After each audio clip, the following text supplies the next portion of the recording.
My mom rewrote her will to exclude me after I paid off her debts. I'm a 29-year-old guy, and this story involves my mom 57 female, my dad 55 male, and my older sister Claire 32 female. We're a middle-class family, nothing extraordinary. My mom runs a small business, and my dad has been a homemaker for as long as I can remember. Claire though has always been the golden child. Growing up, she was the one with the straight A's, the talent for everything she touched, and the charm to win over anyone. I wasn't a screw-up or anything, but compared to Claire, I was always just there. She was the star and I was the steady one in the background. 2 years ago, my mom's business took a nosedive. Mismanagement and bad financial decisions had put her in serious debt. She was on the verge of bankruptcy and things were dire. Suppliers were threatening lawsuits, her employees were quitting, and the bills were piling up. She was desperate, and that's when she turned to me for help. At the time, I just bought my first home and was starting to build up some savings. I'd worked hard for years to get to that point, budgeting carefully, cutting corners, and sacrificing luxuries so I could finally feel financially stable. But when my mom called me one night, voice shaking, and laid out the situation, I couldn't say no. She needed $40,000 to cover the most critical debts and keep the business afloat. It wasn't an easy decision. I knew it would set me back years financially, but my mom was in full-on panic mode. She promised me she'd pay it all back within 2 years. She even mentioned that if something went wrong, she'd secure my share of the inheritance in her will to make sure I wasn't left out in the cold.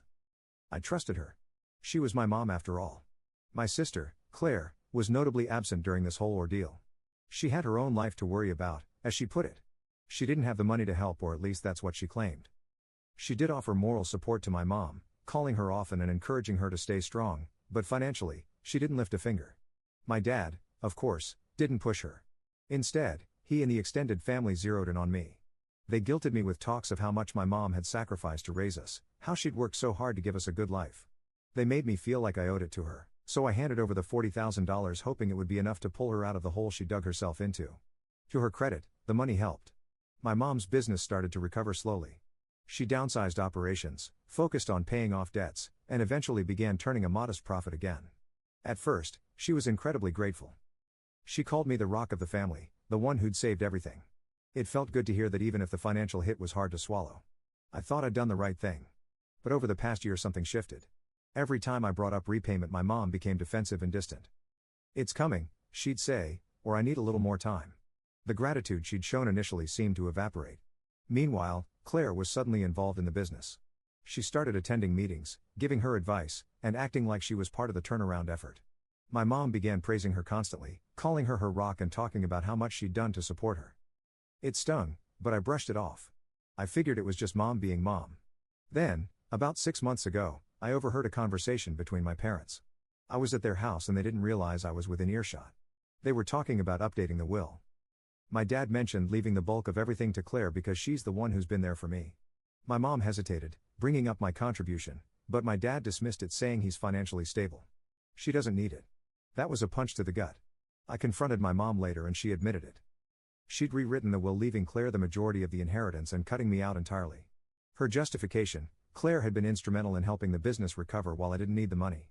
I reminded her about the $40,000, the promise of repayment, and the inheritance safeguard she'd mentioned, but she shrugged it off saying, "You'll be fine."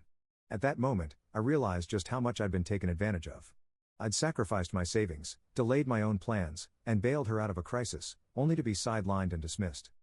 It wasn't just about the money, it was the betrayal, the blatant favoritism, and the fact that my sacrifice had been so easily forgotten. This is where it all began.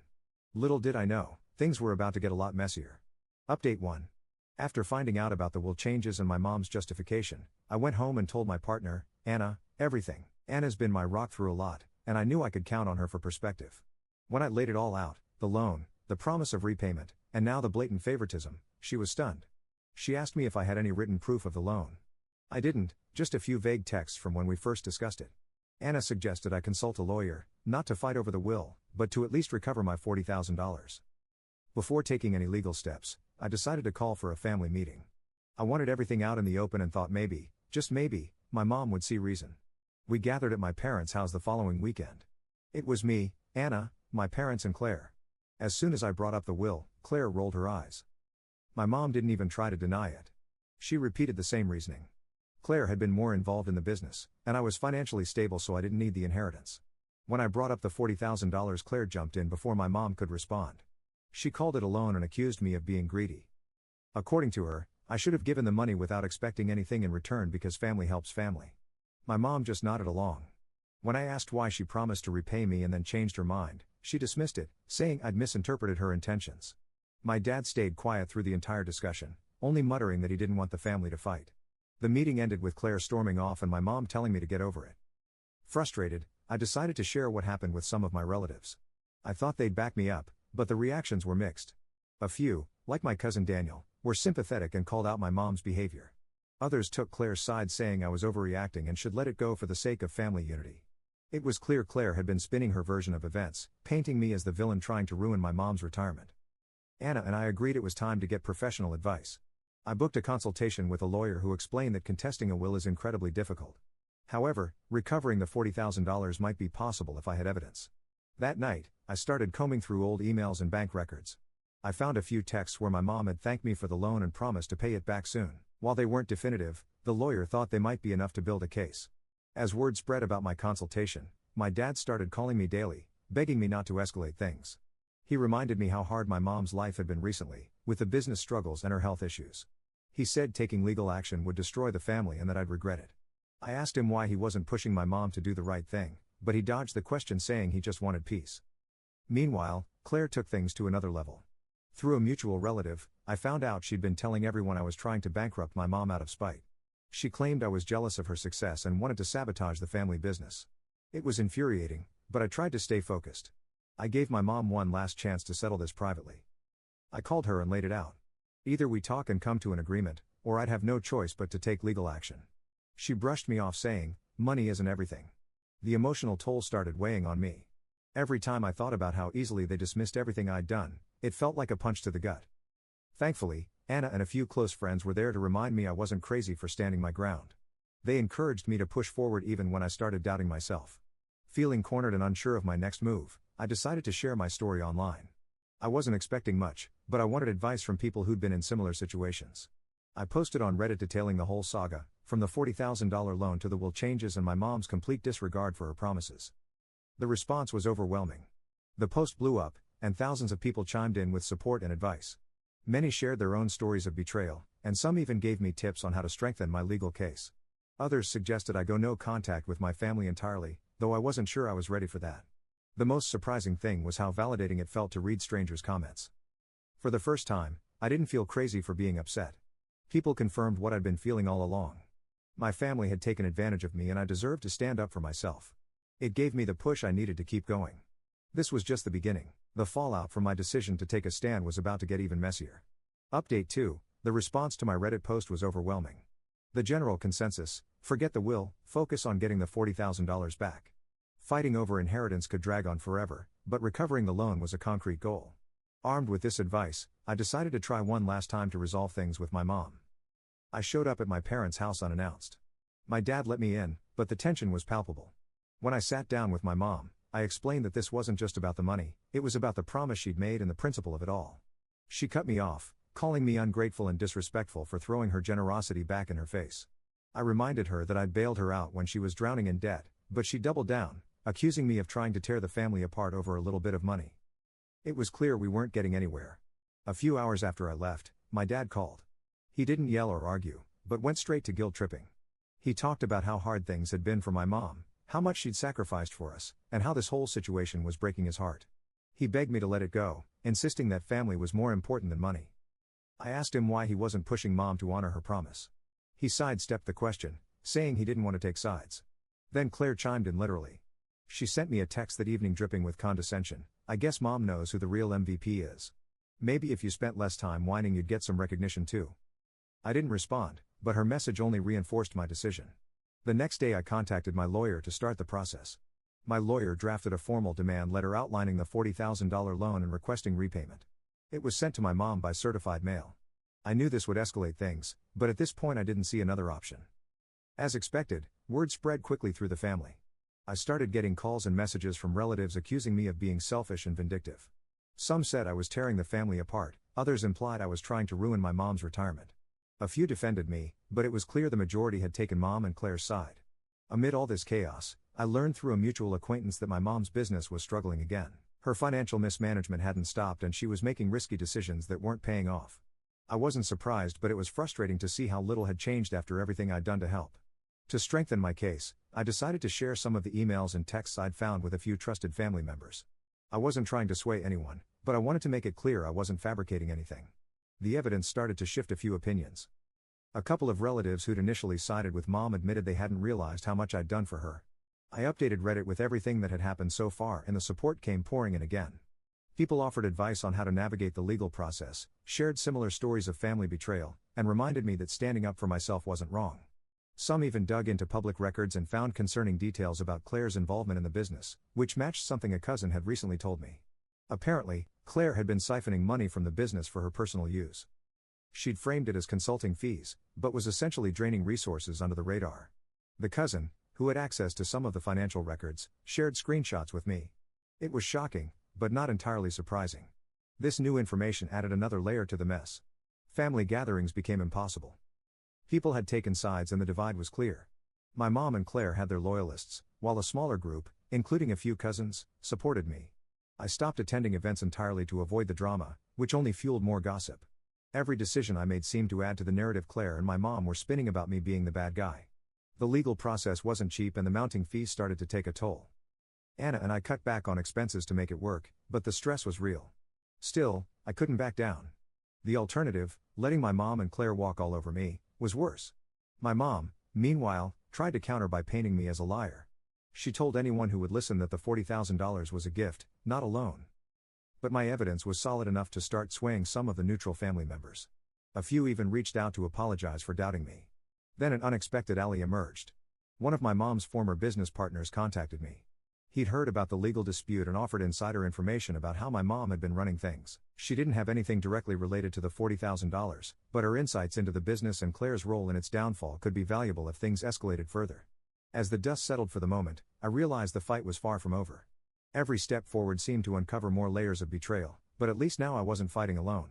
The support I'd gained, both online and offline, was keeping me grounded as I prepared for whatever came next. Update 3, not long after the former business partner reached out, he sent me more details about Claire's involvement in the company's finances. According to him, Claire had been funneling money into her personal account under the label of consulting fees. These weren't small amounts either. She'd siphoned off $1,000 over several months. The partner had seen it himself in the financial records and decided to share screenshots with me as proof. With this new information in hand, I confronted my mom again. I laid out what I'd learned and showed her the evidence. Instead of addressing the issue, she accused me of trying to divide the family and sabotage the business. She claimed the records were being misinterpreted and dismissed everything as a misunderstanding. It was clear she wasn't going to listen, no matter how solid the proof. Meanwhile, my lawyer moved forward with filing a formal claim for the $40,000. The demand letter had gone unanswered, so this was the next step. My mom was served the paperwork and the reality of the legal action seemed to hit her hard. Within days, my dad showed up at my house unannounced and in tears. He begged me to drop the lawsuit, claiming it was tearing the family apart and ruining my mom's health. I asked him again why he wasn't holding Claire accountable for her actions. He avoided the question and kept pleading with me to let it go. I decided it was time to confront Claire directly. I messaged her, outlining everything I knew about her embezzlement and warning her that if she didn't back off, I'd make it public. Her response was exactly what I expected: arrogance and denial. She claimed she deserved the money because she was saving the family business and accused me of being bitter because I wasn't involved. It was infuriating, but I wasn't backing down. The cousin who'd originally flagged Claire's financial misconduct took things a step further. They shared even more screenshots of the business's financial records, which painted an even clearer picture of Claire's actions. Armed with this new evidence, I decided to share it with a few family members who'd been on the fence. Their reactions were immediate. Some were horrified and began questioning everything they'd heard from my mom and Claire. Her word got back to my mom and she called for a family meeting. She framed it as a way to settle things, but it was obvious the real goal was damage control. The meeting was held at my parents' house with several family members present. The atmosphere was tense from the start and my mom made it clear she was backing Claire. She started off by blaming me for bringing unnecessary drama into the family. When it was my turn to speak, I presented the evidence of Claire's embezzlement. I walked everyone through the screenshots and financial records, making it impossible to ignore what she'd done. The room erupted. Claire tried to defend herself, claiming she'd only taken what she was owed for her hard work. My mom jumped in, insisting Claire had done nothing wrong and accusing me of trying to destroy her legacy. The confrontation hit a boiling point when Claire stormed out of the room, yelling that I was ruining her life. My mom followed her, leaving the rest of us in stunned silence. A few family members who'd been on their side began to reconsider, especially after seeing the evidence for themselves. The divide in the family was now undeniable. In the weeks that followed, the fallout spread. My mom started stepping back from the business, leaving Claire to manage things alone. Rumors began circulating that the business was on the verge of collapse due to her poor decisions. Clients were pulling out and suppliers were refusing to extend credit. The very thing my mom had fought so hard to save was slipping through their fingers. Through all of this, I couldn't ignore the toll the fight was taking on me. The constant arguments, the legal process, and the fractured family dynamics were exhausting. Still, I felt vindicated knowing the truth was finally coming to light. The evidence against Claire was too strong to ignore, and more people were starting to see things for what they really were. By now, I'd come to terms with the fact that this might permanently sever my ties with my mom and Claire. It was a painful realization, but I knew I couldn't let their actions go unchecked. The business partner who'd helped me hinted that there might be even more dirt to uncover, but I wasn't sure how much deeper I wanted to dig. As the dust settled, I reflected on everything that had happened. My mom's refusal to hold Claire accountable, even in the face of undeniable proof, spoke volumes. It wasn't just about money anymore, it was about the blatant favoritism and betrayal. This was the breaking point, and there was no going back. Update 4. With tensions at an all-time high, my lawyer suggested we try mediation to resolve the $40,000 loan dispute. It was a faster and less expensive option than going through a full court case, and it might push my mom to finally take responsibility. Reluctantly, she agreed to participate. Around the same time, Claire's house of cards started to collapse. The business officially filed for bankruptcy. Clients had pulled out due to the growing rumors of mismanagement, and suppliers stopped extending credit. Claire was at the center of the scrutiny, with my mom's former partners and extended family openly questioning her actions. Her reputation was in tatters, and even my mom couldn't shield her from the fallout. Before the mediation, my dad called me. He pleaded with me to forgive Claire and make amends for the sake of the family. He insisted that Claire was struggling and that the bankruptcy was punishment enough. I reminded him how much I had already sacrificed for the family and pointed out that Claire's struggles were entirely self-inflicted. My dad, as usual, avoided acknowledging that Claire had done anything wrong. When the mediation day arrived, the tension in the room was thick. My mom sat across from me, visibly irritated. She tried to downplay the loan, claiming it was given in the spirit of family and shouldn't have to be repaid. My lawyer countered with the evidence, texts, emails, and even a bank transfer note labeling it as a loan. Cornered, my mom had no choice but to agree to a repayment plan. It was structured so that she couldn't default without facing legal consequences. It wasn't ideal, but it was a step forward. After the session, my mom made one last attempt to guilt-trip me, accusing me of prioritizing money over family. I calmly reminded her of the sacrifices I'd made and how she betrayed my trust. She had no response, just a bitter glare as she left the room. Meanwhile, Claire's personal fallout escalated. With the business gone and her reputation in ruins, she lost her apartment and had to move back in with my parents. She loudly blamed me for ruining everything, ignoring the fact that her actions had led to the bankruptcy. The sibling relationship, which had been rocky at best, was now completely severed. She cut all contact with me, cementing the divide. The extended family remained divided as well. Some stood by my mom and Claire, convinced I'd overreacted. Others, however, began to understand the full picture as more details of Claire's misconduct came to light. A few even apologized for doubting me, saying they hadn't realized how much I'd been taken advantage of. It was bittersweet, but at least the truth was coming out. Despite everything, my mom refused to admit fault. She continued to claim I'd attacked the family by taking legal action, refusing to acknowledge the betrayal or Claire's role in the collapse of her business. Her pride wouldn't allow her to see reason, and I realized there was no point in trying to change her mind. To process the emotional toll of it all, I started therapy. It helped me understand how deep the dysfunction in my family ran and taught me how to detach from their drama. I stopped seeking my mom's approval and began focusing on building a life independent of their influence. Anna and my close friends were my anchors through this period. Their support reminded me that I wasn't alone, even as my relationship with my immediate family disintegrated. Anna, in particular, was incredible. She kept me grounded and encouraged me to prioritize my well-being. The repayment plan kicked in shortly after mediation and I started receiving installments. It didn't undo the damage, but it eased the financial strain and gave me a sense of closure. Knowing that I'd held my ground and gotten back what was rightfully mine was empowering. As for my mom, her former business partners completely cut ties with her. They wanted nothing to do with the mess Claire had created. And without their support, my mom was left isolated. She clung to her version of events, but her once strong reputation in the community was now in tatters. I made the decision to move forward. Therapy helped me let go of the resentment and accept that I couldn't control my mom's actions or choices. I stopped attending family gatherings, set firm boundaries with relatives, and focused on the people who genuinely cared about me. Looking back, the entire ordeal was a harsh but necessary wake-up call. It taught me the importance of standing up for myself even when it's uncomfortable or painful. My mom and Claire made their choices and I made mine. While I'll never forget the betrayal, I'm determined not to let it define me. I've started focusing on my career and future with Anna. The repayments from the loan are helping us plan for the next chapter of our lives, and we're moving forward without the weight of my family's dysfunction holding us back.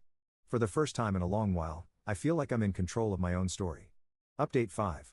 The final repayment arrived last month. With that, the financial part of this ordeal was officially over. It had been a long and draining process, but every installment reminded me why I had fought so hard to stand up for myself. While the $40,000 repayment didn't erase the damage done, it marked the end of that chapter and gave me the financial freedom to focus on my future. After receiving the last payment, I made the decision to go no contact with both my mom and Claire. The repeated betrayals, favoritism, and lack of accountability left no room for reconciliation.